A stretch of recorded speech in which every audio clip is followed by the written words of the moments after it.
ये हमने कोशिश की है रिस्क पॉइंट ऑफ व्यू से बताने की कि मल्टी कैप फंड किस लेवल पे आते हैं। आप कभी भी इन्वेस्टमेंट करोगे, सबसे नीचे जो आता है वो डेट फंड आता है। डेट फंड जो होते हैं वो तकरीबन saving account, bank FD, RD, उस तरह के प्रोडक्ट होते हैं, तो उस प्रोडक्ट में रिस्क हमेशा कम होता है। उसके बाद आते हैं हाइब्रिड फंड। हाइब्रिड फंड क्या होते हैं? जहां पर डेट और इक्विटी का दोनों का कॉम्बिनेशन होता है, 50% डेट 50% इक्विटी, या जो भी अलग अलग रेशियो में आ सकते हैं। उसके बाद आता है large cap fund. Large cap fund क्या होते हैं, मैंने आपको समझाया। लार्ज कैप का मतलब टॉप 100 स्टॉक को बाई करने वाला फंड। उसके बाद आता है लार्ज एंड मिड, उसके बाद आता है मल्टी कैप, मल्टी कैप के बाद आता है मिड कैप, मिड कैप के बाद आता है स्मॉल कैप। तो ये होता है रिस्क बेरिंग कैपेसिटी। जितना ज्यादा रिस्क लोगे उतना ज्यादा रिटर्न आएगा, बट कहीं ना कहीं हमें मैच करना है कि रिस्क बहुत ज्यादा ना ले लूं जो मेरी कैपेसिटी के बियॉन्ड चला जाए। इसीलिए हमने कोशिश की बताने की कि मल्टी कैप फंड कहां पर फिट होता है। अब हमारा पहला क्वेश्चन सॉल्व हो गया कि मल्टी कैप में हमें सेव करना चाहिए कि नहीं करना चाहिए। हम सेकंड क्वेश्चन पे आते हैं, जो सबसे बड़ा मुद्दा है कि मार्केट में क्या हो रहा है, आज मार्केट कहां पर है, मुझे क्या करना चाहिए। राइट, ये हमारे लिए ज्यादा इंपॉर्टेंट क्वेश्चन है। हमें ये इंपॉर्टेंट नहीं है कि बाकी सारी चीज क्या हो रही है, हमें ये इंपॉर्टेंट है क्योंकि मुझे मार्केट में इन्वेस्टमेंट करना है, तो मुझे देखना जरूरी हो जाता है कि मार्केट में आज सही समय है क्या नहीं है। मार्केट में लोग बार बार बोलते हैं ये हो रहा है, वो हो रहा है, ऐसा हो रहा है, वैसा हो रहा है, नए स्टॉक आ रहे हैं, है ना, अच्छे स्टॉक आ रहे हैं, बुरे स्टॉक आ रहे हैं। हमने बहुत सारी चीज देखी, डीमार्ट का आईपीओ भी देखा है, जोमेटो का आईपीओ भी देखा है, और हमने अभी पेटीएम का भी आईपीओ देखा है। तो मार्केट में बहुत सारी चीजें होती हैं, अच्छी भी होती है, बुरी भी होती है, तो हमें बेसिक सी समझने की जरूरत ज्यादा है। अब कभी भी इक्विटी मार्केट में आप इन्वेस्टमेंट करने आएंगे तो गौरव भी आपको हमेशा बताते रहेंगे कि इक्विटी मार्केट में आप जब भी इन्वेस्टमेंट करेंगे, हम कभी भी सट्टाबाजी ना करें, हम कभी भी इंट्राडे ट्रेडिंग की बात ना करें, हम कभी भी शॉर्ट टर्म रिटर्न की बात ना करें। शॉर्ट टर्म रिटर्न या डे ट्रेडिंग, ये सब में पैसा कौन बना सकता है? इसमें पैसा वो बना सकता है जो फुल टाइम इसमें टाइम स्पेंड करने तैयार है। फुल टाइम डालिए, 1 साल तक स्टडी कीजिए, उसके बाद ट्रेडिंग चालू कीजिए, शायद आप थोड़ा बहुत पैसा बना पाएंगे। बट अगेन उसमें भी ऐसा होता है, हर 10 बेट में से 9 बेट फेल होती है, 1 बेट राइट जाती है। लेकिन what is the easy way of money making money? हम इजी वे में कैसा पैसा बनाएंगे? हम म्यूचुअल फंड में पैसा देते हैं। हमारा एक ही उद्देश्य होना चाहिए कि मैं अगले 10 साल के लिए सेविंग करूंगा, तो मैं इक्विटी मार्केट में पैसा लगाऊंगा, क्योंकि मुझे मालूम है 10 साल जो सेव करते हैं उनको हमेशा इक्विटी मार्केट ने अच्छा रिवॉर्ड दिया है। इक्विटी मार्केट होता क्या है? इक्विटी मार्केट इज सिंपल, हम उन कंपनी में हिस्सा लेने जा रहे हैं।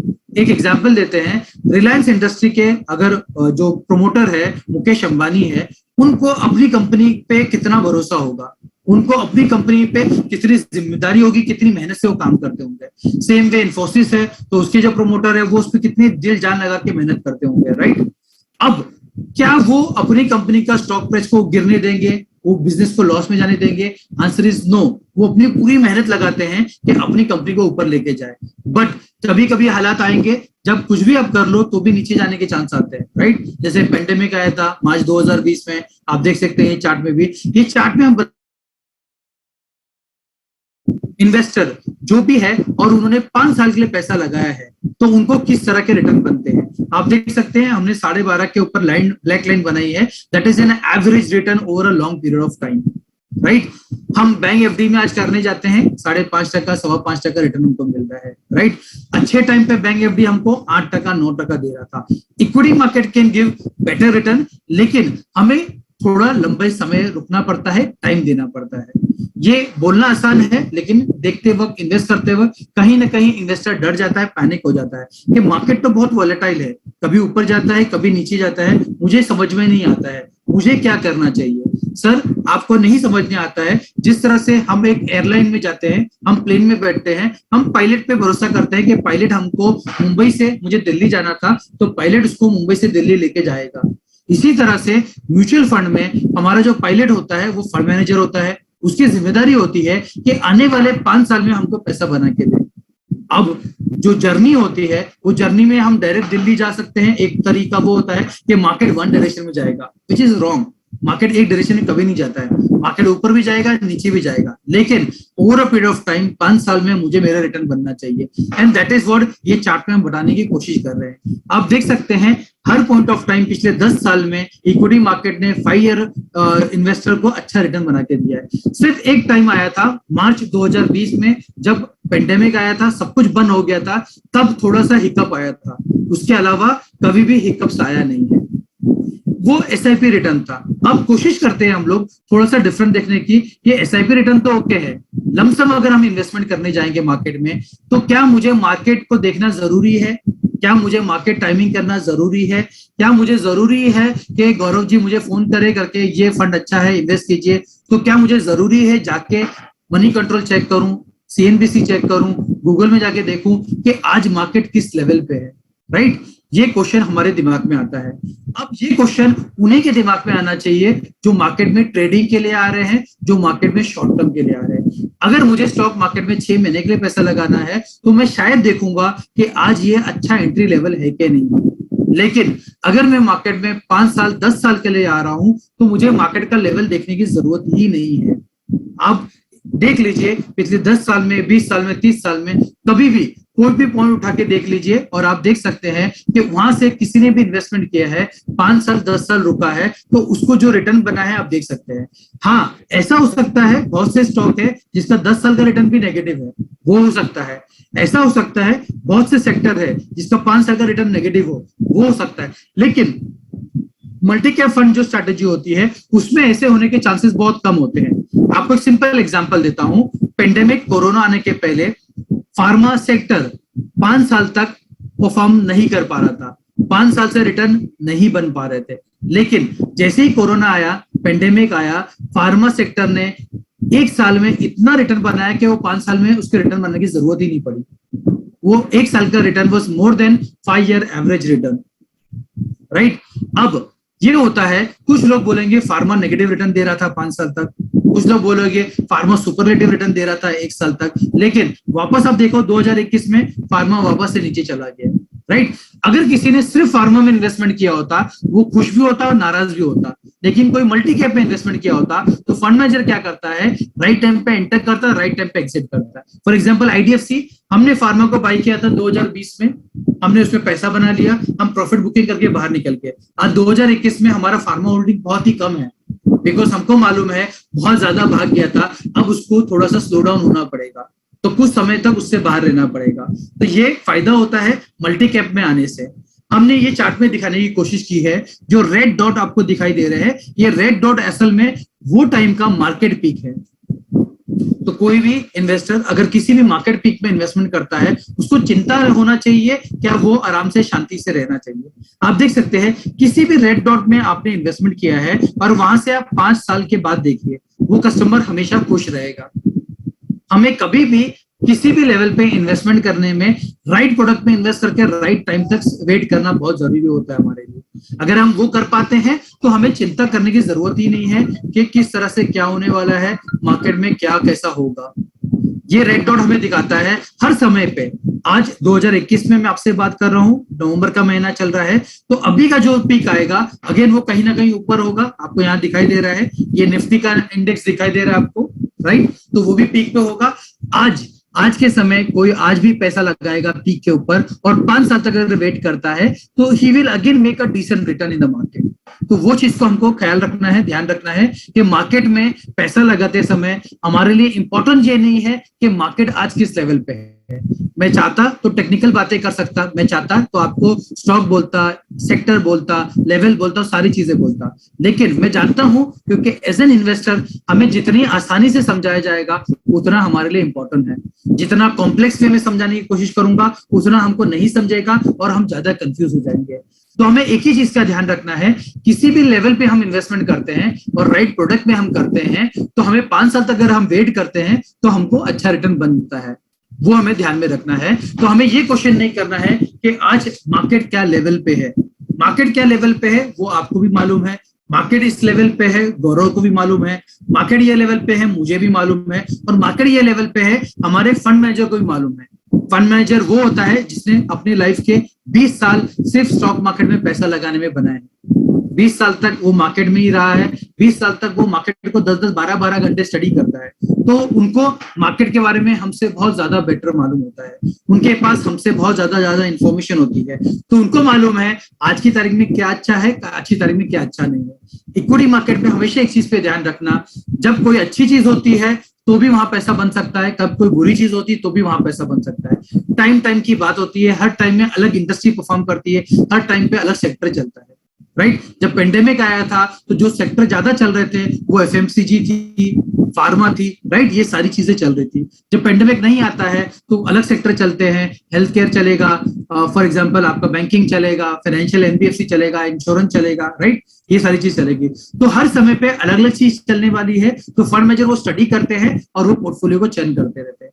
तो हमें ये मालूम पड़ता है कि मार्केट पिक से हमें ज्यादा सोचने की जरूरत नहीं है, हमें जो सोचना चाहिए वो ये है, क्या मेरा इन्वेस्टमेंट गोल बेस्ड इन्वेस्टमेंट है, क्या मेरा इन्वेस्टमेंट 5 साल के समय के लिए है। ये 5 साल के समय में अगर मेरा 100 रुपया 50 रुपए भी हो जाएगा तो मुझे दुख नहीं होना चाहिए। क्यों? मैंने 5 साल के लिए इन्वेस्टमेंट किया है, मुझे एक चीज मालूम है 100 का 200 तो कम से कम होगा, ये सोच के मैंने इन्वेस्टमेंट किया है। तो वो 100 का 50 होगा और 50 का वो 500 भी हो सकता है, 50 का वो 200 भी हो सकता है, राइट। उसको हम लोग माइक्रो लेवल पे ट्रैकिंग ना करें, उसको हम लोग मैक्रो लेवल पे ट्रैकिंग करें।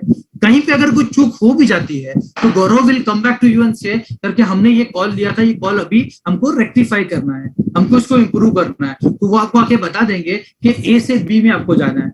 जिस तरह से डॉक्टर होता है वो आपको दवा प्रिस्क्राइब करके देता है और बोलता है ये दवा लेने से आपको फायदा होगा, आपको बोलता है 3 दिन के बाद फिर से हमारे पास आना, 3 दिन के बाद आप फिर से आते हैं, फिर से चेक करता है और बोलता है कि मैंने जो दवा दी थी वो 3 दवा में से 2 दवा काम कर रही, 1 दवा काम नहीं कर रही, एक काम कीजिए दवा को रोक देते हैं, इसके बदले ये दूसरी दवा लिख के देता हूँ, ये आपके लिए बेटर होगी। उसी तरह गौरव जी आपको जो फंड देते हैं वो फंड को देते हैं और वो ट्रैक करते हैं उसको, फिर आपके लिए अगर उनको लगेगा कि कोई फंड में अगर कमजोरी आ रही है तो कहीं ना कहीं वो आपको बताएंगे कि ना इसमें आपको पैसा चेंज करना चाहिए, राइट। तो आप लोग माइक्रो लेवल को ना देखें, मैक्रो लेवल को देखें कि आने वाले 5 साल में मुझे पैसा बनेगा कि नहीं बनेगा, वो चीज पे आपको ध्यान रखना चाहिए। यहाँ पर हमने कोशिश की है बताने की कि इस तरह के 5 साल के इन्वेस्टमेंट में हम हमेशा वो 1 साल 3 महीना 6 महीना डिस्कशन करने बैठ जाते हैं। हमको एक्चुअली लॉन्ग टर्म देखना चाहिए। 1 साल में शायद मुझे नेगेटिव रिटर्न आ जाए, मार्च 2020 जैसा अगर सिचुएशन आ जाएगा, कोविड जैसा सिचुएशन आ जाएगा, तो डेफिनेटली मल्टी कैप में भी आपको नेगेटिव रिटर्न आ सकता है। मल्टी कैप का मतलब ये नहीं होता है कि 100% आपको पॉजिटिव रिटर्न ही बना के देगा, इम्पॉसिबल है वो इक्विटी मार्केट में, राइट। तो मार्च 2020 की तरह सिचुएशन अगर आता है तो मल्टी कैप भी नेगेटिव रिटर्न बना के देगा, बट हमें ध्यान में रखना है मैं वो 2020 1 साल के लिए पैसा नहीं लगा रहा हूं। अगर किसी ने 2015 में पैसा लगाया होता तो 2020 के फॉल में भी वो पॉजिटिव था, लेकिन किसी ने 2019 में पैसा लगाया होता तो 2020 के फॉल में वो नेगेटिव था, सिंपल, राइट। तो हमें वही देखना है, 1 साल को छोड़ के 3 साल 5 साल जब देख हमारा रिटर्न पॉजिटिव है और हम लोग सही रास्ते में जा रहे हैं।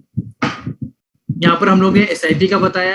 एसआईपी करने का फायदा क्या होता है कि 2020 में जब फॉल आया था और जो इन्वेस्टर ने 2019 में एसआईपी चालू की थी वो भी पॉजिटिव था। कैसे? क्योंकि उसका जो फंड था वो कॉस्ट एवरेजिंग कर रहा था, उसका बाइंग कॉस्ट कम हो रहा था, राइट। तो एसआईपी इन्वेस्टर के लिए तो और भी ज्यादा फायदा होता है, उसके लिए और भी बेटर होता है अगर मार्केट नीचे जाए तो। मैं एसआईपी इन्वेस्टर हूं, हर 5 तारीख को मेरा एसआईपी जाता है, तो मैं हर 5 तारीख को वेट करता हूं कि भले पूरे दिन मार्केट, पूरे महीने में मार्केट ऊपर नहीं चलेगा, लेकिन 5 तारीख को जिस दिन मेरा एसआईपी जाता है, एटलीस्ट उस दिन अगर मार्केट नीचे रहेगा तो मुझे थोड़ी सी खुशी मिलती है कि आज मैंने थोड़ा सस्ते में बाय कर लिया, राइट। तो एसआईपी इन्वेस्टर को तो हमेशा कोशिश सोचना चाहिए कि मेरा एसआईपी जब जाए उस दिन कम से कम एक दिन मार्केट नीचे रहना चाहिए, राइट। तो SIP investor are more lucky because जितना मार्केट नीचे जाता है उतनी कम कीमत में वो यूनिट बाय कर पाते हैं। तो दिस इज पॉइंट नंबर 2। अब हमने देख लिया कि मार्केट के बारे में, मार्केट लेवल के बारे में, मार्केट में क्या हो रहा है और हम लोग को क्या सोचना चाहिए। अब मुझे कोई आके बोलता है साहब 2022 में क्या होगा, 2023 में क्या होगा, 2030 में क्या होगा, 2040 में क्या होगा, राइट। मेरे को वो सारी चीजें आज बोलना नहीं होगा, इट्स वेरी चैलेंजिंग। मार्केट कहाँ जाएगा बहुत डिफिकल्ट है, राइट।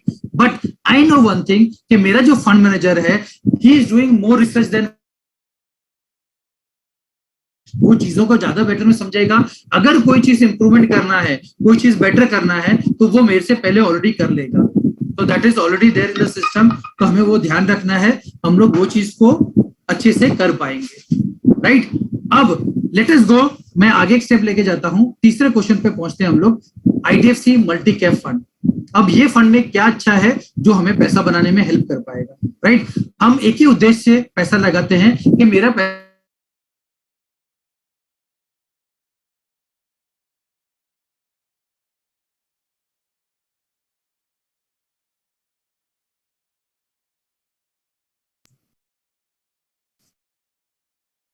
एक मिनिट सरांचा जरा नेटचा जर प्रॉब्लेम आला असेल.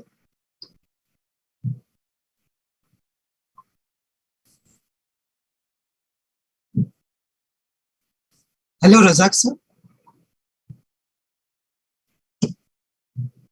आपका आवाज नहीं आ रहा है.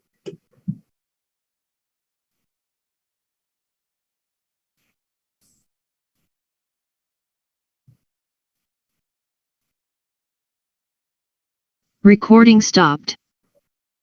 एक मिनिट द्या, ते परत जॉईन करत आहे.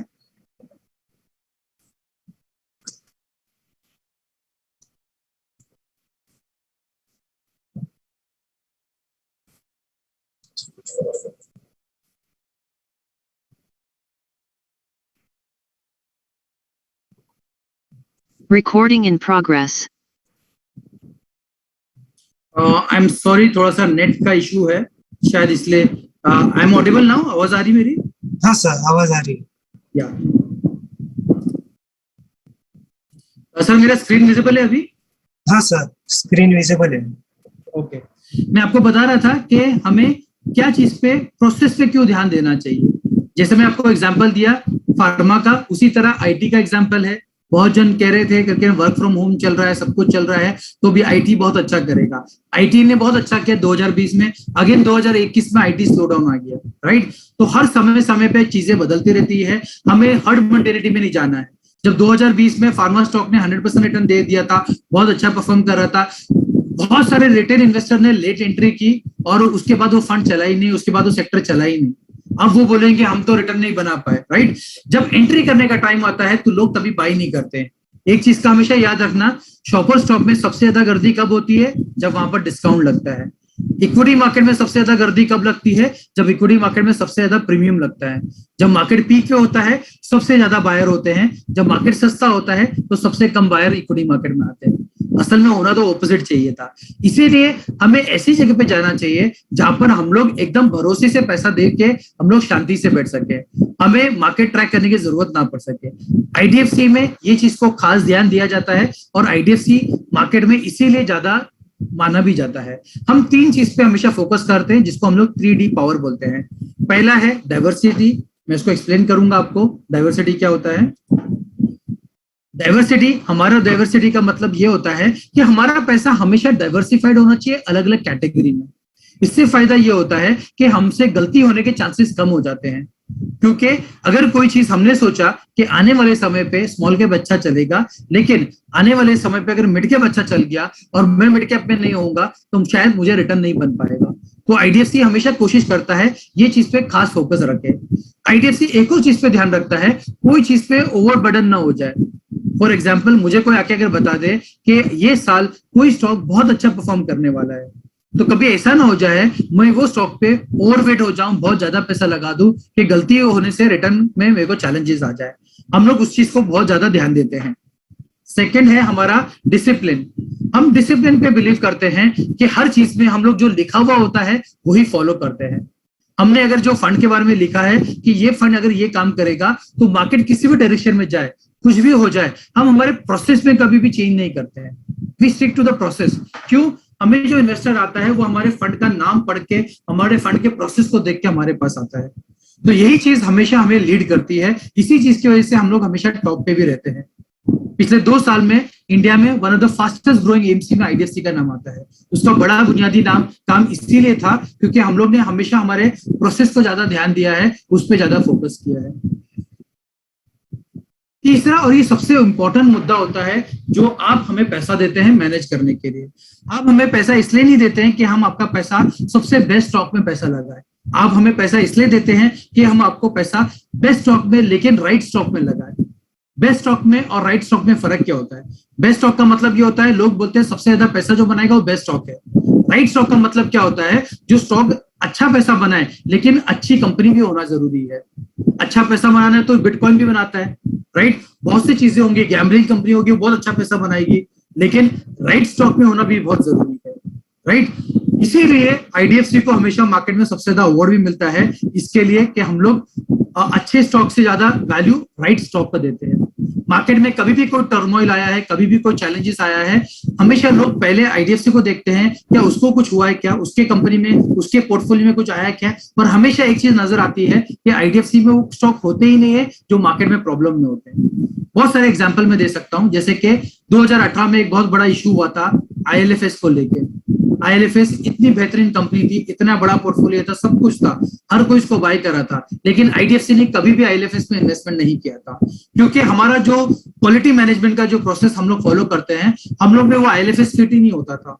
आईएलएफएस एक ही कंपनी के अंदर 360 कंपनी बैलेंस शीट बना के रन करता था, which we were always against about that। ऐसा बहुत सारे एग्जाम्पल है जहां पर बहुत अच्छी कंपनी होने के बावजूद भी आईडीएफसी ने इन्वेस्टमेंट नहीं किया। अनिल अंबानी की कंपनी का नाम है, जी ग्रुप का नाम है, बहुत सारे ऐसे स्टॉक्स होते हैं जहां पर वो मार्केट में बहुत बेहतरीन परफॉर्म कर रहे हैं, लेकिन आईडीएफसी इन्वेस्टमेंट नहीं करता है। तो ये आईडीएफसी की स्पेशलिटी है। आईडीएफसी हमेशा वो कंपनी में इन्वेस्टमेंट करेगा जो एक्चुअल इन्वेस्टर के लिए पैसा बना रही है, जो एक्चुअल एथिकल कंपनी होगी। तो ये तीन चीज है जो आईडीएफसी को हमेशा डिफरेंशिएट करती है बाकी प्लेयर से। 2018 में सिर्फ लार्ज कैप चल रहे थे, हम चाहते तो हमारे फंड का रूल्स चेंज करके लार्ज कैप बाई कर सकते थे, लेकिन हमने बोला नहीं, हमारे फंड का जो पॉलिसी होगा हम वही फॉलो करेंगे। 2018-2019 में 2 साल तक हमें बहुत कम पैसा आ रहा था, हमें फंड के रैंकिंग हमारे नीचे जा रहे थे, लेकिन हमने फिर भी रूल चेंज नहीं किया। 2020 में 2021 में हमारे फंड फिर से टॉप पे आ गए। क्यों? क्योंकि हमने प्रोसेस को ज्यादा वैल्यू की, ना के मार्केट मूवमेंट को। तो ये हमारा डिफरेंशिएटेड वे है कि लॉन्ग टर्म अगर आपको पैसा बनाना होगा तो IDFC will take your money to big heights. Short term में IDFC will always sacrifice best stock against right stock. हम राइट स्टॉक में ज्यादा बिलीव करते हैं, क्योंकि जो सही स्टॉक होगा वो लॉन्ग टर्म में जरूर पैसा बनाएगा। जो मार्केट मोमेंटम स्टॉक होगा वो शॉर्ट टर्म में शायद पैसा बना दे, लॉन्ग टर्म में नहीं बनाएगा। एक रिसेंट एग्जांपल देता हूं, पेटीएम का आईपीओ आया, बहुत से लोग ने बिड किया, हमने 1 रुपया भी नहीं लगाया उसके अंदर। तो this give me lot of confidence कि हाँ, right stock is our number 1 priority. ये हमारा फ्रेमवर्क है जिसको हमारे हर फंड मैनेजर को फॉलो करना पड़ता है। तो ऐसा नहीं है कि हर फंड मैनेजर अपने हिसाब से काम करेगा। ये 7 स्ट्रक्चर है जिसको मेरा फंड मैनेजर फॉलो करता है, उसके बेस पे ही स्टॉक बाय करेगा। जो मल्टी कैप की हम बात कर रहे हैं, मल्टी कैप में भी हमने 3 इंपॉर्टेंट स्ट्रक्चर को वेटेज दिया है। पहला है क्वालिटी ऑफ मैनेजमेंट। जो कंपनी है हम उसके ओनर को देखते हैं, ओनर का हिस्ट्री चेक करते हैं कि उसकी सिर्फ यही कंपनी अच्छी है कि उसकी बाकी कंपनी भी अच्छी है। अगर उसने बाकी कंपनी में कोई चोरी या कुछ इशू किया है तो आज नहीं तो कल वो इधर भी कर सकता है। तो दैट इज नंबर 1 प्रायोरिटी कि उसका जो टॉप मैनेजमेंट होगा, सीईओ होगा, हर चीज को हम लोग क्लोजली मॉनिटर करते हैं। बाद में हम जाते हैं उसकी बैलेंस शीट देखेंगे। पहले हम लोग टॉप डाउन देखते हैं कि उसके owner, promoter, CEO, top management वो सब कितने स्ट्रॉन्ग है। सेकेंड हम आते हैं कि वो सेक्टर में किस तरह से है, जो चीज हमको लग रहा है सेक्टर आगे चलने वाले हैं वो कंपनी उसमें आती है कि नहीं आती है। तीसरा लेवल पे हम लोग जाके कंपनी का फाइनेंशियल देखते हैं, राइट? तो ये हमारा सिलेक्शन प्रोसेस हम फॉलो करते हैं, जिसकी वजह से हमेशा हमारा परफॉर्मेंस में कभी भी लॉन्ग टर्म में हमने अच्छे रिटर्न बना के लिए। अब ये स्लाइड जो है इस फंड की सबसे इंपॉर्टेंट चीज है। ये स्लाइड एक्चुअली हमको डिफरेंशिएट करती है कि हम लोग बाकी से अलग किस तरह से हैं। मल्टी कैप में होता क्या है, large cap, mid cap, small cap, 3 चीज होती हैं। हमने क्या बोला है, ये 3 चीज तो होगी, इसके अलावा चौथी एक और चीज हम करेंगे जिसको हम लोग टैक्टिकल बाइंग बोलते हैं। टैक्टिकल बाइंग का मतलब होता है टाइम बेस्ड बाइंग। आज क्या अच्छा लग रहा है उसको मैं बाय करने की कोशिश करूंगा। तो टैक्टिकल बाइंग में हम करेंगे क्या? टैक्टिकल बाइंग में हम लोग एक चीज कर रहे हैं, आज की तारीख में सबसे ज्यादा नया कस्टमर जो आ रहा है, सबसे ज्यादा लोग जो सेविंग कर रहे हैं, लोग चाहे बाइंग कर रहे हैं, वो आईपीओ पे कर रहे हैं। वो क्यों कर रहे हैं? आईपीओ क्या होता है? आईपीओ का मतलब होता है जब कोई कंपनी को फर्स्ट टाइम स्टॉक मार्केट में एंटर करना है तो उसको आईपीओ लाना पड़ता है, जिसको हम लोग इनिशियल पब्लिक ऑफरिंग बोलते हैं। फर्स्ट टाइम अपना स्टॉक वो मार्केट में बेचेगा और फिर वो लिस्ट हो जाता है, फिर वो रेगुलरली ट्रेड होगा मार्केट में, राइट? तो आज की तारीख में बहुत सारी अच्छी अच्छी कंपनियां आईपीओ लेके आ रही है और लोगों ने पैसा बनाया है, राइट?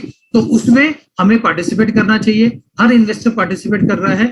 दिक्कत क्या आती है, जो अच्छी कंपनी होती है उस आईपीओ में इन्वेस्टर जब पैसा लगाता है तो उसको पैसा लगता ही नहीं है उसमें, वो पैसा बना ही नहीं पाता है क्योंकि उसको लगता ही नहीं है। आप एग्जांपल उठा के देख लीजिए, अच्छे आईपीओ कौन से थे? डीमार्ट आया था, डीमार्ट में जितने लोग ने अप्लाई किए थे बहुत ही कम लोग को उसमें लगा था।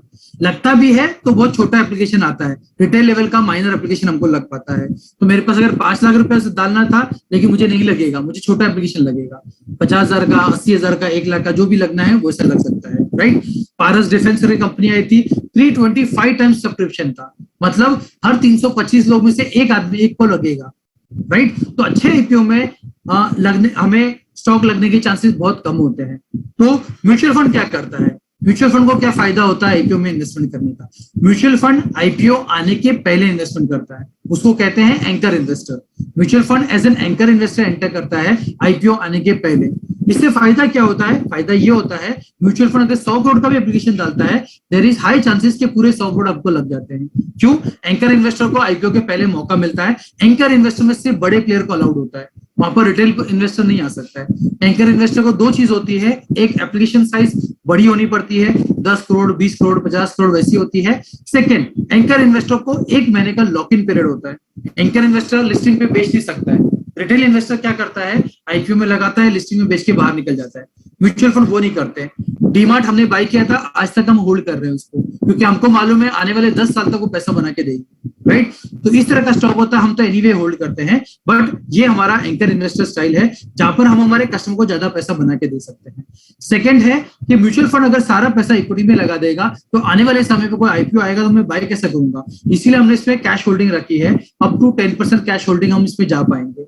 हमारे बाकी जो भी प्रोडक्ट आप देखोगे इक्विटी फंड, उसमें 4%, 5% ही आईपीओ होता है, उसमें कैश होता है। इसमें हम लोग अप टू 10% कैश होल्डिंग रखेंगे। उद्देश्य ये है कि हम लोग फंड मैनेजर के पास कैश रेडी रहे, ताकि कोई अच्छा आईपीओ आता है तो उसमें इन्वेस्टमेंट कर दे। तीसरा, हम कोशिश करेंगे कि अगर आईपीओ अच्छे नहीं आ रहे हैं तो वो समय पे हम देखेंगे इंटरनेशनल मार्केट में अगर कोई अपॉर्चुनिटी होती है तो हम 10% इंटरनेशनल मार्केट में इन्वेस्टमेंट करेंगे। तो ये हमारा डिफरेंशिएटेड स्ट्रेटेजी है, जहां पर हम लोग क्लाइंट को एक्स्ट्रा पैसा बनाने की कोशिश कर रहे हैं, राइट। तो ये फंड में कौन से इन्वेस्टर इन्वेस्ट करेंगे पैसा? जिसको डाइवर्सिफाइड रिटर्न चाहिए, मल्टी कैप वाला, जिनको आईपीओ में पैसा बनाने का कोशिश करना है तो वो ये रूट से आएंगे। आप खुद पैसा लगाए तो आपको लगेगा नहीं लगेगा मालूम नहीं, लेकिन आप ये फंड में पैसा लगाओगे तो ये फंड 20% आईपीओ में डालने वाला है, वहां पर आपका पैसा अच्छा बन पाएगा, अच्छा रिटर्न आपका बन पाएगा, राइट। तीसरा, जिन लोगों को इंटरनेशनल पैसा लगाना है, कि हमें मालूम है कि हमारा मार्केट अच्छा है, हमारा मार्केट अच्छा परफॉर्म कर रहा है, लेकिन हमसे बेटर कुछ स्टॉक है जो इंटरनेशनल मार्केट में है जो हमसे ही बेटर परफॉर्म कर रहे हैं। टेस्ला बहुत अच्छा परफॉर्म कर रहा है, अमेज़न बहुत अच्छा परफॉर्म कर रहा है, एप्पल बहुत अच्छा परफॉर्म कर रहा है। तो इन स्टॉक में अगर मुझे पार्टिसिपेट करना है तो मुझे भी इंटरनेशनल में पैसा लगाना चाहिए, तो हम ये रूट से वो भी कर पाएंगे, राइट। तो ये है किस तरह के इन्वेस्टर्स में पैसा लगाएंगे। पहला, डिसिप्लिन इन्वेस्टर, जो सोच के आता है कि मैं मार्केट को नहीं देखूंगा, मैं 5 साल का अपना जो गोल है, 5 साल का, 10 साल का, या फिर मेरा जो गोल है कि मैं पैसा जो सेविंग कर रहा हूं अपने बच्चे के एजुकेशन के लिए, अपने रिटायरमेंट के लिए, बच्चों की शादी के लिए, नया घर बाय करने के लिए, तो एक गोल पे जो इन्वेस्टमेंट कर रहे हैं 5 साल और ज्यादा के लिए, उनके लिए राइट प्रोडक्ट है, राइट। दूसरा, वो इन्वेस्टर जो मार्केट को टाइम करना नहीं चाहते हैं, जिनको इतना समय है ही नहीं कि मार्केट को देख सकूं कि 62,000 मेरे लिए अच्छा था, या 60,000 मेरे लिए अच्छा है, या 55,000 मेरे लिए अच्छा है। अगर आपको ये नहीं करना है तो ये प्रोडक्ट आपके लिए बेस्ट है। क्यों? फंड मैनेजर आपके लिए इससे बेटर स्टडी करेगा, इससे बेटर आपको देखेगा। आप हमें जो आज देने वाले हैं, अगर आपने आज 100 रुपए इसमें पैसा लगाया, ये 100 रुपया आज के दिन इन्वेस्ट नहीं होने वाला है, ये 100 रुपया अगले 6 महीने में इन्वेस्ट होने वाला है। बहुत सी बार आपने सुना होगा कि मार्केट पीक पे है, आप पैसा अभी ना लगाए, आप लोग एसटीपी कर दीजिए, लिक्विड में पैसा डालेंगे, वहां से 6 महीने में पैसा इक्विटी में ट्रांसफर हो जाएगा। तो एसटीपी करने के अलावा बजाय आप इस फंड में पैसा लगाएं, क्योंकि इस फंड में एनएफओ में जो भी पैसा हम रेज करेंगे वो आने वाले 6 महीने में मार्केट में इन्वेस्टमेंट होगा। तो फॉर एग्जांपल, फंड ने अगर 1000 करोड़ का फंड रेज किया, अब ये 1000 करोड़ दिसंबर के महीने में इन्वेस्टमेंट नहीं होने वाला है। दिसंबर में उसमें से हम 200 करोड़ इन्वेस्ट करेंगे, जनवरी में हम शायद 300 करोड़ इन्वेस्ट करेंगे, फरवरी में शायद हम 100 करोड़ इन्वेस्ट करेंगे। Over a period of next 6 month time ये सारा पैसा इन्वेस्टमेंट होने वाला है। फेब में जब बजट आने वाला है तब मार्केट सबसे ज्यादा वोलेटाइल होगा, तो फंड मैनेजर अगर कैश लेके बैठा है तो उसको सबसे ज्यादा फायदा होने वाला है। तो ये फंड में जो बजट के टाइम का फायदा होने वाला है, ये फंड को भी मिलने वाला है क्योंकि इसके पास कैश होल्डिंग होने वाली है, राइट। तो वो लोग जो मार्केट को टाइम नहीं करना चाहते, वो फंड मैनेजर पे भरोसा करना चाहते हैं, उनके लिए बेटर फंड है। तीसरा, वो लोग जो हाई रिटर्न बनाना चाहते हैं लेकिन लॉन्ग टर्म में बनाना चाहते हैं, उनके लिए बेटर फंड है क्योंकि ये लार्ज, मिड एंड स्मॉल सब में पैसा लगा सकता है। अब इस फंड का एक इनके फंड मैनेजर, इनका जो फंड मैनेजर है उनका नाम है डेलिन पिंटो। ये फंड मैनेजर जो है, इनको टोटल 15 साल का एक्सपीरियंस है। 15 साल में ये हमारे साथ आईडीएफसी म्यूचुअल फंड में 6 साल से काम कर रहे हैं। और आईडीएफसी म्यूचुअल फंड में ये 2 फंड मैनेज करते हैं। पहले फंड का नाम है आईडीएफसी स्टर्लिंग वैल्यू फंड, दूसरे फंड का नाम है आईडीएफसी टैक्स एडवांटेज फंड। ये दोनों फंड को आप देखोगे तो दोनों फंड में मल्टी कैप स्ट्रेटेजी ही यूज की जा रही है। सिर्फ फर्क इतना होता है, taxable fund growth strategy use करता है, Sterling fund value strategy use करता है। दोनों में फर्क क्या होता है? ग्रोथ स्ट्रेटेजी में हम वो स्टॉक बाय करते हैं जो आने वाले समय पे इमीडिएट ग्रो होने वाले हैं, जो अच्छी ग्रोथ स्टेज पे है, बहुत फास्ट ग्रो हो रहे हैं। वैल्यू स्ट्रेटेजी में हम वो बाय करते हैं जहां पर आज स्टॉक सस्ता मिल रहा है लेकिन आने वाले 2-3 साल में बहुत अच्छा पैसा बना सकते हैं, तो that is called value strategy. अब ये दोनों फंड को देखोगे तो दोनों फंड अपने कैटेगरी में नंबर 1 पे है।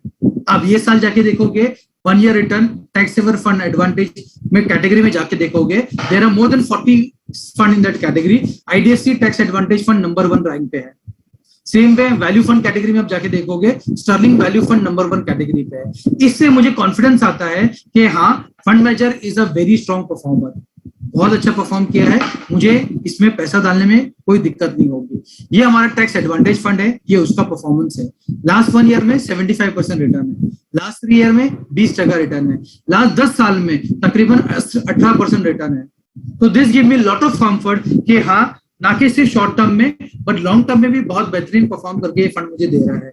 तो this give me lot of confidence कि फंड अच्छा है और मुझे फंड मैनेजर भी अच्छा मिला है। तो ये फंड मैनेजर जिस तरह से ये 2 फंड को चला रहा है, उसी तरह ये तीसरे फंड को और बेटरेज कर पाएगा, राइट। तो वो चीज है। यहाँ पर मैं मेरा प्रेजेंटेशन एंड करता हूँ। ये जो फंड हमने लॉन्च किया है, ये 12 नवंबर को चालू हुआ था, 26 नवंबर को ये क्लोज होने वाला है। 26 नवंबर मतलब नेक्स्ट फ्राइडे को आप ये फंड में इन्वेस्टमेंट कर सकते हैं। मिनिमम इन्वेस्टमेंट 5000 रुपीज होता है, मिनिमम एसआईपी 1000 रुपीज का होता है।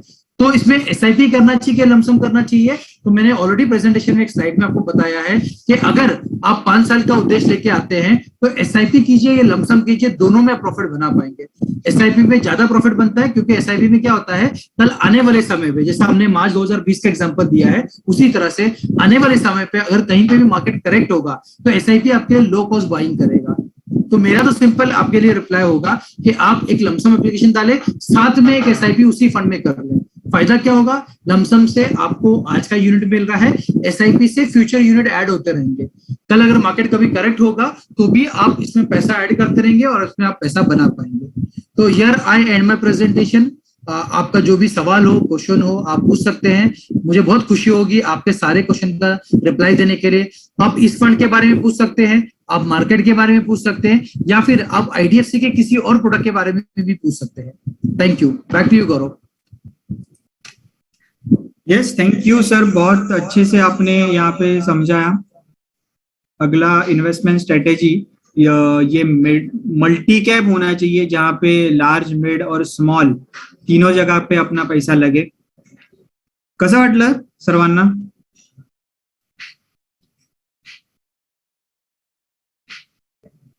येस, रिप्लाय करा जरा चॅट बॉक्स मध्ये।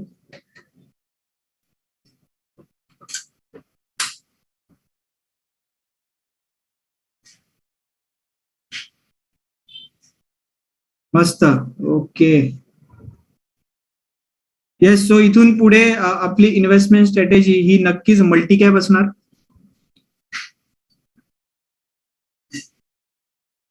काही डाऊट कोणाला काही विचारायचंय तुम्ही विचारू शकता।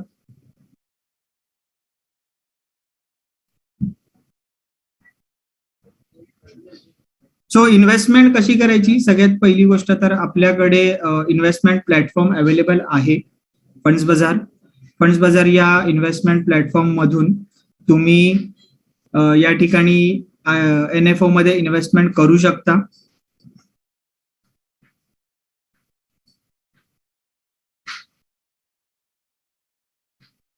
येस, अजून कोणाला?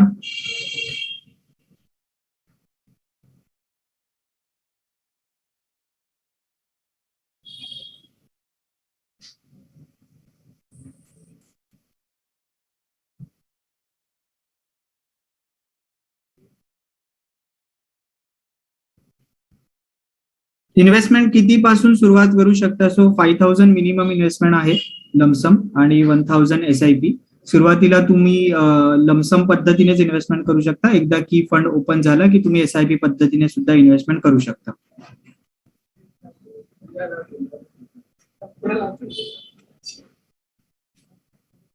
यस, अजून कुछ डाउट आ रहे हैं सर? एक डाउट है कि रिव्यू कैसे चेक करें?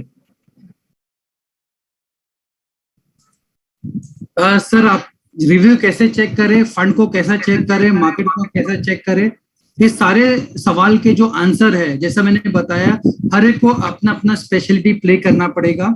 राइट, आप एज एन इन्वेस्टर आपको अपने फाइनेंशियल डॉक्टर गौरव पे भरोसा करना पड़ेगा, क्योंकि गौरव जो है वो ऑलरेडी फंड को रिव्यू करते हैं, स्टडी करते हैं. राइट, गौरव को सपोर्ट करने के लिए बैकएंड में बहुत ही स्ट्रॉन्ग IT पार्टनर है जो इनको सारा डेटा, रिसर्च डेटा प्रोवाइड करता है कि क्या चीज बेटर है, आने वाले समय पे कहाँ पैसा बनाया जा सकता है.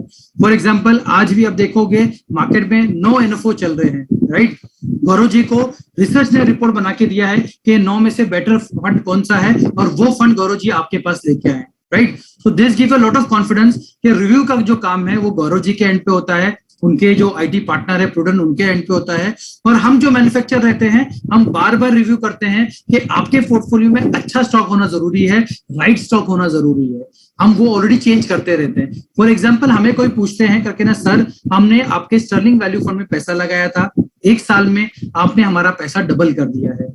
हमने 1 लाख रुपया लगाया था, वो 1 लाख का 2 लाख रुपया हो गया है. तो क्या सर मुझे भी प्रॉफिट बुकिंग करके बाहर निकल जाना चाहिए? क्या मुझे ये राइट समय होगा मेरे लिए प्रॉफिट बुकिंग करने के लिए?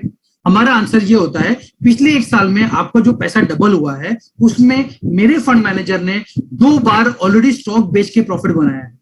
तीसरी बार उसने नए स्टॉक बाय किया है और वो आने वाले 3-6 महीने में उस स्टॉक में भी प्रॉफिट बुकिंग करके बाहर निकल जाएगा. इसका मतलब ये है, आपने अगर 10 का खरीदा था, 10 का अगर 20 हो गया है तो आपका पैसा डबल हो गया है, आपको खुशी मिल रही है, मेरा पैसा डबल हो गया है. लेकिन मेरा फंड मैनेजर की अभी जिम्मेदारी है वो 20 रुपए को 40 रुपए बनाने की मेहनत करने की. तो वो अभी वो ट्राई कर रहा है कि नए स्टॉक से कैसा वो पैसा बनाया जाए. अगर fund manager same stock hold करके बैठता, या फिर अगर हम इन्वेस्टर होते स्टॉक मार्केट के अंदर, तो शायद मुझे ये लगता कि स्टॉक का प्राइस डबल हो गया है, कि स्टॉक और कितना ऊपर जाएगा मुझे आइडिया नहीं है, तो मुझे प्रॉफिट बुकिंग करके निकल जाना चाहिए. बट म्यूचुअल फंड में ऐसा नहीं होता है. म्यूचुअल फंड में फंड मैनेजर ऑलरेडी बाय करते रहता है, सेल करते रहता है.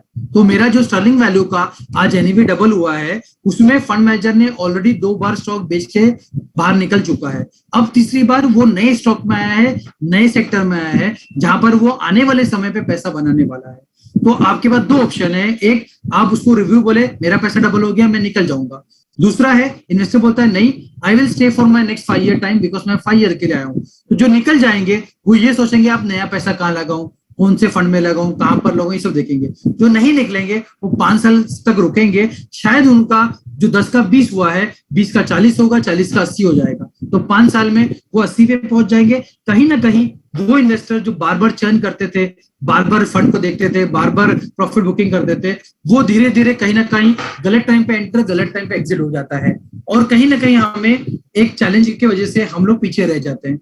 जो लॉन्ग टर्म इन्वेस्टर था उसने बहुत बेहतर रिटर्न बना दिया, और जो शॉर्ट टर्म मोमेंटम इन्वेस्टर था वो कहीं ना कहीं वो बस को मिस कर देता है. छोटा एग्जांपल अगेन फार्मा का. फार्मा 5 साल तक पैसा नहीं बनाया, राइट, 1 साल में पैसा बनाया. सारे इन्वेस्टर वो पीक पे एंटर करे. अब वो फार्मा सेक्टर फिर से नहीं परफॉर्म कर रहा. अब जो पीक पे एंटर किया वो बेचारे लोग सोच रहे क्या करूं मैं. म्यूचुअल फंड मैनेजर ने क्या किया, एंटर भी किया, एग्जिट भी कर दिया. तो this is what can happen with you also. तो आप लोग अपने एंड पे रिवाइव ना करें, आप लोग गौरव पे बिलीव करें. गौरव इज अ फाइनेंशियल डॉक्टर, वो ऑलरेडी रिवाइव करके आपके पास आते हैं.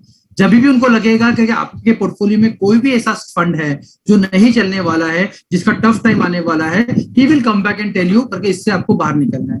तो at your level stay put for your goal, आपका जो गोल है उसके लिए, या 5 साल के लिए वेट करें, उतना करें। हर 5 साल में एक बार आपको गौरव को फोन जरूर करना है कि गौरव साहब हमारा 5 साल हो चुका है, अब आप बताइए कि हमें और नया क्या करना चाहिए, इसमें और ऐड करूं, इसमें डिलीट करूं, इसमें क्या करूं। 5 साल के बाद रिवाइव के लिए गौरव के पास आप आ सकते हैं। I hope I replied your question. Yes. और एक डाउट है ड्यूरिंग द प्रेजेंटेशन, वो चैट बॉक्स में एक डाउट आया है, देखो सर। अगर आप पढ़ ले तो बहुत अच्छा होगा मेरे लिए। If you can read the question. Sir mentioned that if there is no IPO, then the fund is invested in foreign funds. Therefore, the question is whether the investment amount varies, or is there a constant percentage that gets invested, or it depends on the IPO fund investing. बहुत ही अच्छा question है, बहुत ही intellectual question है। तो जिन्होंने पूछा है, I can understand, he is a very educated person in terms of capital market, stock market. एक बहुत अच्छा क्वेश्चन किया है कि हर महीने पे हमको आईपीओ नहीं मिलेगा, हर बार हमको अच्छा आईपीओ नहीं मिलेगा। आईपीओ तो मिल सकता है, लेकिन अच्छा आईपीओ मिले वो जरूरी नहीं है। तब फंड क्या करेगा? हमने फंड में बताया है कि टैक्टिकल बाय। टैक्टिकल बाय का मतलब क्या होता है? अपॉर्चुनिटी होगी तो करूंगा, नहीं होगी तो नहीं करूंगा। हमने उसमें 3 चीज लिखी थी। पहली चीज लिखी थी आईपीओ, दूसरी चीज लिखी थी कैश, तीसरी चीज लिखी थी इंटरनेशनल मार्केट। तो ये तीनों चीज टैक्टिकल है, कहीं पे भी ये नहीं है कि तीनों में से एक चीज जरूर करूंगा, तीनों टैक्टिकल है। टैक्टिकल का मतलब कैसा होगा?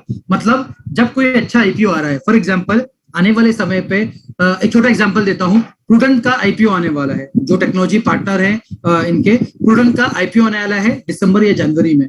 अगर हमें लगता है वो अच्छा आईपीओ है तो हम डेफिनेटली पैसा लगाएंगे। अप्रैल या मई में आईडीएफसी म्यूचुअल फंड का शायद आईपीओ आने वाला है, अगर हमको अच्छा लगता है तो हम वो बाय करेंगे। मार्च में एलआईसी का आईपीओ आने वाला है, अच्छा लगेगा, वैल्यूएशन ठीक होगा तो हम वो बाय करेंगे। तो आईपीओ टैक्टिकल बाय है, जब अपॉर्चुनिटी होगी तो हम बाय करेंगे, अपॉर्चुनिटी नहीं होगी तो हम नहीं बाय करेंगे। सेम वे इंटरनेशनल भी टैक्टिकल बाय है। मतलब क्या? इंटरनेशनल मार्केट बहुत ज्यादा वोलेटाइल होते हैं, उसमें एंट्री और एग्जिट दोनों आना चाहिए, राइट? तो हम लोग कोशिश करेंगे जब हमको लगेगा करके ना, फॉर एग्जांपल कोई मार्केट का एक बड़ा न्यूज आने वाला है यूएस मार्केट में कि यूएस गवर्नमेंट कुछ अनाउंसमेंट कर रही है, यूएस गवर्नमेंट में कुछ रिफॉर्म्स आने वाले हैं, तो हमको लगता है कोई सेक्टर अच्छा करेगा तो हम टैक्टिकल इन्वेस्टमेंट करेंगे। शायद वो इन्वेस्टमेंट 1 महीना, 3 महीने, 6 महीने, कितने टाइम के लिए भी होगा। तो जब अपॉर्चुनिटी आएगी तो हम बाय करेंगे। जब हमको लगेगा नहीं अभी यहाँ से आगे ग्रोथ नहीं आ सकता है, जितना ग्रोथ आ गया उतना ही है, तो हम उससे बाहर आ जाएंगे। जब ये दोनों भी ऑप्शन नहीं आएंगे तो हम कोशिश करेंगे कि कैश होल्डिंग में बैठे रहे, राइट? जब ये भी नहीं होगा तो हम लोग नॉर्मल इक्विटी इन्वेस्टमेंट करेंगे। तो टैक्टिकल का मतलब ये होता है अपॉर्चुनिटी होगी तो करेंगे, नहीं होगी तो नहीं करेंगे। तो देयर इज नो मैंडेट कि मैं बाय डिफॉल्ट 20% आईपीओ में ही लगाऊंगा, मैंडेट नहीं है। 20% is the maximum cap that I can go for it, उस तरह से है। तो ये सिचुएशन है, टैक्टिकल बाइंग का मतलब इस तरह से होता है। तो यही डिफरेंस है बाकी फंड में और इस फंड में। बाकी फंड में कैसा होता है, मैं long term by hold strategy follow करता हूं। यहाँ पर हमने 20% को टैक्टिकल इसलिए रखा है कि हमें लगता है आने वाले 2-3 साल में बहुत अच्छे आईपीओ आने वाले हैं। आने वाले टाइम में हमें लगता है बहुत सारी एंट्री एग्जिट अपॉर्चुनिटी आएगी इंटरनेशनल मार्केट में। तो वो चीज को अगर कैप्चर करना होगा तो मैं इसमें पैसा बना पाऊंगा। और ये सेम स्ट्रेटेजी मैंने एक और फंड में यूज की थी। मैंने मार्च 2020 में, फेब 2020 में हमने एक फंड लॉन्च किया था जिसका नाम था आईडीएफसी इमर्जिंग बिजनेस फंड। उसमें हमारा सेम स्ट्रेटेजी था, 80% स्मॉल कैप में लगाएंगे, 20% हम आईपीओ में लगाएंगे। जो 20% हमने आईपीओ में लगाया है उसमें हमने हमारे इन्वेस्टर को बहुत ही अच्छा परफॉर्मेंस बना के दिया है, बहुत अच्छा रिटर्न बना के दिया है। तो we want to replicate the same idea. अगर उस फंड में हमने अच्छा रिटर्न बनाया है, हमें लगता है आने वाले टाइम पे इस फंड में भी 20% जो आईपीओ है हम बहुत अच्छा रिटर्न बना पाएंगे। तो this is tactical buy, time based buying, entry and exit time करके हम इसमें कोशिश करेंगे प्ले करने के लिए। Back to you Gaurav. Yes, thank you. और एक डाउट है, मल्टी कैप और फ्लेक्सी कैप में किस तरह से डिफरेंस होता है? मैंने अगर मेरा जो प्रेजेंटेशन दिखाया था उसमें मैंने एक स्लाइड दिखाई थी, उसमें मैंने मल्टी कैप और फ्लेक्सी कैप और लार्ज एंड मिड कैप 3 का कंपैरिजन दिया था। अभी जो क्वेश्चन आया है उसमें से 2 का पूछा गया है, एक मल्टी कैप और एक फ्लेक्सी कैप में फर्क क्या होता है। दोनों फंड तीनों कैटेगरी में इन्वेस्ट करते हैं, large, mid and small. Difference ये होता है मल्टी कैप में there is a cap saying करके ना, आप कम से कम 25% स्मॉल कैप में रखोगे, 25% कम से कम मिड कैप में रखोगे, 25% कम से कम लार्ज कैप में रखोगे, और 25% आपको एलोकेशन है, आप चाहो वहां पर डाल सकते हो। इसका मतलब ये होता है हर कैटेगरी में कम से कम 25% और मैक्सिमम 50% हम जा सकते हैं। ये मल्टी कैप स्ट्रेटेजी होती है। फ्लेक्सी कैप स्ट्रेटेजी क्या होती है, उसमें कहीं पे भी कैप नहीं होता है। उसमें अगर फंड मैनेजर को लगता है कि स्मॉल कैप में 0 करना है, वो 0 भी कर सकता है। फंड मैनेजर को लगता है स्मॉल कैप में अगर 80% करना है, तो वो 80% भी कर सकता है। फंड मैनेजर को लगता है लार्ज कैप में 90% बाय करना है, तो वो 90% भी कर सकता है। और ये एक्चुअल भी हुआ है। 2018-19 में क्या हुआ था, क्योंकि सिर्फ लार्ज कैप चल रहे थे, बहुत से फंड मैनेजर ने क्या किया था, 85% लार्ज कैप होल्डिंग कर दी थी। अब 85% लार्ज कैप होल्डिंग कर दी, लेकिन हुआ क्या, 2020 और 2021 में मार्केट एग्जैक्टली ऑपोजिट हो गया। मार्केट स्मॉल कैप और मिड कैप ने बेटर परफॉर्म किया लार्ज कैप से। अब जो फंड 85% लार्ज कैप में बैठे थे, उनका परफॉर्मेंस डिप हो गया, राइट। तो फ्लेक्सी कैप जो होता है वो थोड़ा सा एग्रेसिव होता है, मल्टी कैप जो होता है वो वेल डाइवर्सिफाइड होता है। तो in long term well diversified is a better opportunity, in short term aggressive fund is a much better strategy. तो किसी को 1 साल का कॉल लेना है, 2 साल का कॉल लेना है, तो flexi cap can be a better call. क्योंकि फ्लेक्सी कैप में अगर आज एग्जांपल किसी फ्लेक्सी कैप में अगर आज की तारीख में 80% स्मॉल एंड मिड कैप है, तो मुझे लगता है स्मॉल एंड मिड कैप आने वाले साल में बहुत अच्छे परफॉर्म करेंगे, तो मैं शायद उसमें डाल दूंगा, राइट। तो short term call can be taken on flexi cap, but multi cap is a long term call. क्यों? क्योंकि वो तीनों में पैसा लगा रहा है, तो आने वाले 5 साल में वो पैसा बना के दे पाएगा। तो ये दोनों में फर्क है, मल्टी कैप में और फ्लेक्सी कैप में। Okay, thank you. एक क्वेश्चन है कि आईडीएफसी के पास ऐसा कोई फंड है जो सिर्फ आईपीओ में इन्वेस्ट करता है? Just because investors, retail investor उतने लकी नहीं है कि इनको सारे आईपीओ मिले। Sir again this is a very good question करके ना, आईपीओ एक्चुअली इक्विटी मार्केट के लिए सबसे बड़ी अपॉर्चुनिटी जो होती है वो आईपीओ ही होती है। आईपीओ में पैसा लगाते हैं लोग, अच्छी कीमत में एंटर कर पाते हैं, राइट, ये होती है। लेकिन सर आईपीओ में जितनी अपॉर्चुनिटी है उतना डिसएडवांटेज भी है। डिसएडवांटेज ये है कि आईपीओ में बार बार नहीं आता है, आईपीओ हर समय पे नहीं होते हैं। आईपीओ अच्छा मार्केट, फेवरेबल मार्केट में लिक्विडिटी होगी तो आईपीओ आएंगे, लिक्विडिटी नहीं होती तो आईपीओ नहीं आएंगे। अगर हमने ऐसा कोई फंड लॉन्च कर दिया जो सिर्फ आईपीओ में पैसा लगाएगा, तो जस्ट ट्राई टू अंडरस्टैंड, अगर कोई साल में आईपीओ नहीं आएंगे तो वो फंड का तो रिटर्न लिक्विड फंड का बन जाएगा। वो फंड आपको 6%, 5% रिटर्न बना के देगा, जो कभी भी इक्विटी का उद्देश्य नहीं होता है, राइट। इसीलिए हमने क्या किया है, 80-20 वाले 2 फंड रखे हैं। मेरा इमर्जिंग बिजनेस फंड और मेरा मल्टी कैप फंड, दोनों में 80-20 मॉडल रन होगा। 80% स्टॉक्स होंगे जो हर समय में मार्केट में लगे रहेंगे, 20% will be tactical buy in IPO, जो जब जब अपॉर्चुनिटी आएगा तब तब पैसा लगाऊंगा। Just try to understand sir, किसी भी आईपीओ में हम कितना भी पैसा लगा दे, मैं 100-50 करोड़ के ऊपर लगाना डिफिकल्ट हो जाता है, उससे ज्यादा लगा नहीं पाता हूँ सर। हमारे कोई भी फंड होते हैं वो 1000-2000 करोड़ के होते हैं। अगर 1000 करोड़ का है तो 20% मतलब 200 करोड़, 2000 करोड़ का है 20% मतलब 400 करोड़। तो इतना पैसा तो आईपीओ के लिए बहुत ज्यादा होता है इन्वेस्टमेंट करने के लिए। लेकिन अगर मैंने सिर्फ एक्सक्लूसिव आईपीओ फंड लॉन्च कर दिया और वो 2000 करोड़ का फंड हो गया, 2000 आईपीओ में लगाना इम्पॉसिबल होता है, राइट, बहुत डिफिकल्ट होता है। क्योंकि आईपीओ में आपने देखा होगा मेजोरिटी आईपीओ जो आते हैं वो तकरीबन 500 से 1000 करोड़ का टोटल फंड रेज करता है। तो मैं इतना बड़ा पैसा लेके करूंगा क्या, मैं पैसा डिप्लॉय कर भी नहीं पाऊंगा। तो सिर्फ आईपीओ का फंड लाना बहुत बड़ा चैलेंज है, from a fund house also and from a customer point of also. Customer कभी भी सिर्फ आईपीओ वाले फंड में पैसा बनाना बहुत डिफिकल्ट हो पाएगा उनके लिए। आपकी बात सही है कि रिटेल इन्वेस्टर को मौका मिलता नहीं है, और कहीं ना कहीं ये फ्यूचर में भी होगा। फ्यूचर में धीरे धीरे लोग आईपीओ में जो आज इन्वेस्ट कर रहे हैं, धीरे धीरे वो लोग म्यूचुअल फंड रूट में आने लगेंगे। क्यों? उनको समझ नहीं आएगा कि हम कितना भी अच्छा आईपीओ में लगा दे, हमको लगता नहीं है, एप्लीकेशन हमारा आएगा ही नहीं।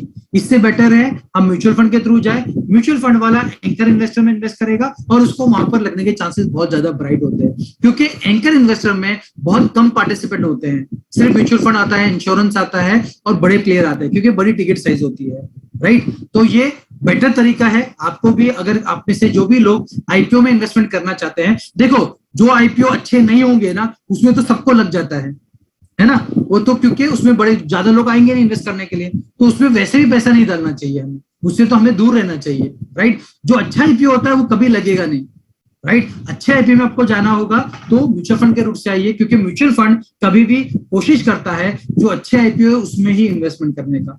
आप जितने भी अच्छे आईपीओ के नाम ले लेंगे उसमें से ऑलमोस्ट सब में हमारा पैसा रहेगा, हमने सब में पैसा लगाया रहेगा। लेकिन ऐसा है कि एक महीने का लॉक इन होता है, हम एक महीने के बाद उसको बेच के बाहर निकल पाते हैं। एज इंडिविजुअल लेवल आप लिस्टिंग गेन करके निकल जाते हैं, हम वो नहीं करते, क्योंकि हम हमेशा long term investor point of view से सोचते हैं।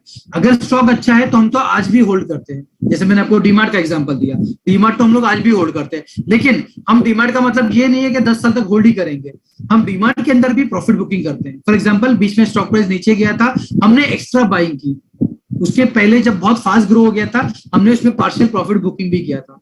तो हमें मालूम है कौन से समय पे एंटर करना है, कौन से समय पे एग्जिट करना है। तो एट योर लेवल मेरा तो रिक्वेस्ट होगा, आप इंडिविजुअली अगर करते हैं, अगर आप सिर्फ हॉबी पॉइंट ऑफ व्यू कर रहे हैं कि नया सीखने मिल रहा है तो छोटा मोटा एप्लीकेशन आईपीओ में कीजिए। लेकिन इन्वेस्टमेंट पॉइंट ऑफ व्यू अगर कर रहे हैं तो वो रूट को ना अपनाएं, mutual fund is a better route for you.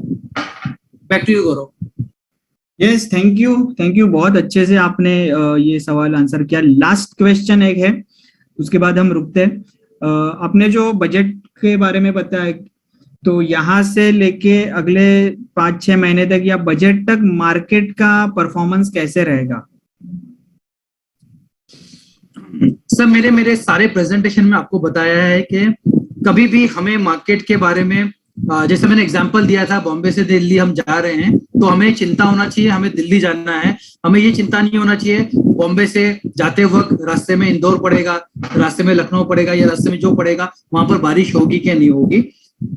I know this is tough question, मैं गलत आंसर आपको लगेगा मेरा, but very simple sir. At investor level ना, बजट में कुछ चीजें होती है जो बहुत अच्छी होती है, कुछ चीजें होती है जो बहुत अच्छी नहीं होती है, कुछ चीजें होती है जो स्पेसिफिक सेक्टर के लिए होती है, कुछ चीजें होती है जो स्पेसिफिक सेक्टर के लिए नहीं होती है।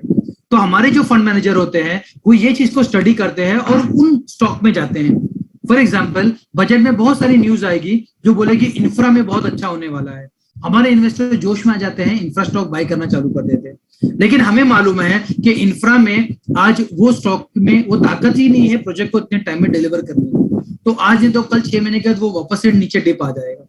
बजट में बहुत सारे अनाउंसमेंट आते हैं जिसका इमीडिएट रिएक्शन आता है कि बैंकिंग के लिए बहुत अच्छा है, बैंकिंग स्टॉक भागना चालू कर देते हैं। बट हमें मालूम पड़ता है कि ये जो अच्छी बात बताई गई है आने वाले 6 महीने के बाद इसका इम्पैक्ट 0 होने वाला है। तो हमें मालूम है ये जो रैली आई है सिर्फ 6 महीने की रैली आई है, तो बहुत सी चीज से हम पार्टिसिपेट भी नहीं करेंगे, हम उससे बाहर रह जाएंगे। इसीलिए मेरा रिक्वेस्ट रहेगा तमाम इन्वेस्टर से कि बजट के टाइम पे या कोई भी बड़ी इंफॉर्मेशन आने के टाइम पे मार्केट को बहुत ज्यादा देखे नहीं। एक बहुत अच्छा स्टेटमेंट बोला जाता है, सीएनबीसी एक ऐसा चैनल है जिसको म्यूट करके देखना चाहिए। एक जोक भी हो सकता है, क्योंकि हम सब सीएनबीसी देखते हैं, जोश में आते हैं, मार्केट इधर जा रहा है उधर जा रहा है, ये जा रहा है वो जा रहा है। अब देखो 7 दिन के बाद वही स्पीकर वही एंकर अलग स्टेटमेंट दे देता है, क्योंकि वो वही स्टेटमेंट दे पाता है जो उसका दिमाग सोच पाता है, जो उसके नजर में आता है, जो वो पढ़ पाता है, जो देख पाता है। वो आने वाले समय में क्या होगा उसको खुद को मालूम नहीं होता है। इसी तरह से बजट के टाइम पे मार्केट किधर जाएगा, क्या जाएगा, किस डायरेक्शन में जाएगा, बहुत डिफिकल्ट है गेज करने का। बट एक चीज वेरी क्लियर है सर, एक चीज वेरी क्लियर है कि India is a emerging economy. तमाम इमर्जिंग इकोनॉमी में ग्रोथ अपॉर्चुनिटी बहुत ज्यादा है, they are going to grow big time. India पिछले 20 साल में जितना ग्रो हुआ है उसमें सबसे बड़ा कंट्रीब्यूशन, पिछले 30 साल में जितना भी ग्रोथ आया था उसमें सबसे बड़ा कंट्रीब्यूशन आईटी और आईटी इनेबल सर्विसेज का था, जो इंडिया के ग्रोथ में पार्टिसिपेशन किया था। आने वाला जो समय है वो आईटी पे डिपेंडेंट नहीं रहेगा, वो होगा स्टार्टअप पे, न्यू टेक्नोलॉजी पे, बहुत सारी नई चीजों पे आने वाला है। वहां पर ग्रोथ एक्सपोनेंशियल आने वाला है और इंडिया के लिए बहुत बेहतरीन टाइम है ये, क्योंकि सबसे ज्यादा यंग पॉपुलेशन इंडिया में है। इसीलिए इंडिया में आने वाले समय में एजुकेशन का जो इंपॉर्टेंस इंडिया में है उससे हमारे यहाँ पर बहुत सारी नई चीज में ग्रोथ आएगा। आप छोटा एग्जांपल ले लीजिए, एक रिलायंस इंडस्ट्री को 3 जनरेशन लगी बनाने के लिए, 3 जनरेशन लगे, 40 साल 50 साल लगे, उसके बाद हमने इतनी बड़ी कंपनी को तैयार की है जो इंडिया का सबसे बड़ी कंपनी बन गई है, राइट। उसको मैं कंपैरिजन करने जाऊंगा ग्लोबल प्लेयर के साथ, फेसबुक से कंपेयर करूंगा, टेस्ला से कंपेयर करूंगा। ये पिछले 10 साल में लोग ने कंपनी को खड़ा किया है। 10 साल में ये कंपनी इतनी बड़ी हो गई है कि हमारी सारी कंपनी को पीछे छोड़ देती है। Same magic will happen in India also. हमारे जो नई कंपनी तैयार हो रहे हैं वो उसी पेस पे ग्रो होने वाले हैं। जियो जो पेस पे ग्रो होगा, डीमार्ट जो पेस पे ग्रो होगा, आने वाले समय पे हमारी कंपनी जो पेस पे ग्रो होगी वो बहुत एक्सपोनेंशियल होने वाले हैं। इससे हमें मार्केट में बहुत ज्यादा फायदा होगा, बहुत सारे आईपीओ आ रहे हैं, बहुत सारी अच्छी अच्छी कंपनीज आ रहे हैं, इससे बहुत अच्छा परफॉर्मेंस बन पाएगा, बहुत अच्छा रिटर्न बन पाएगा।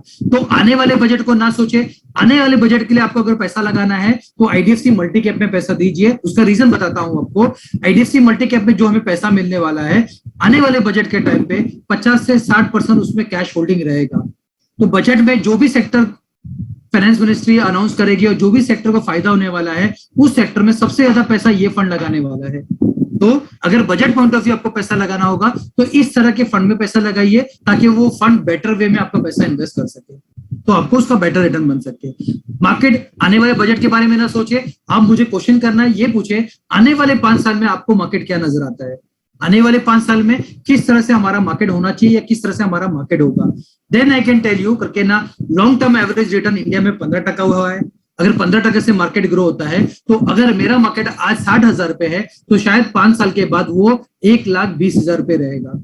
वाई सिंपल, 15% से सीएजीआर से अगर वो ग्रो होता है तो 5 साल में पैसा डबल होना चाहिए, तो ये कम से कम होगा।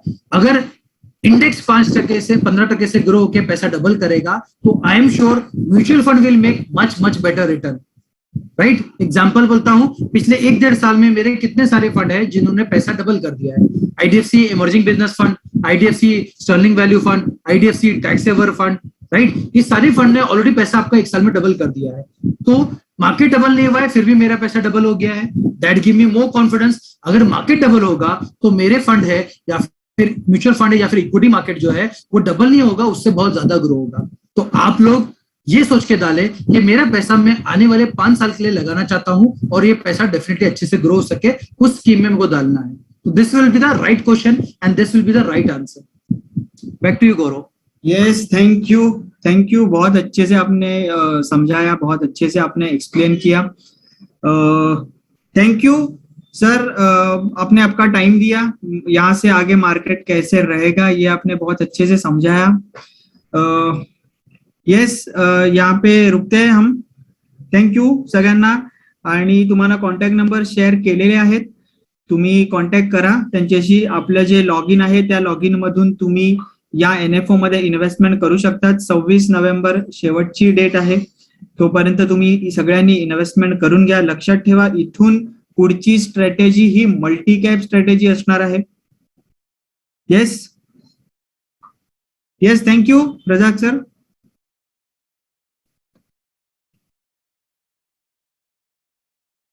ओके, सो येस, बाय, आपण थांबूया या ठिकाणी।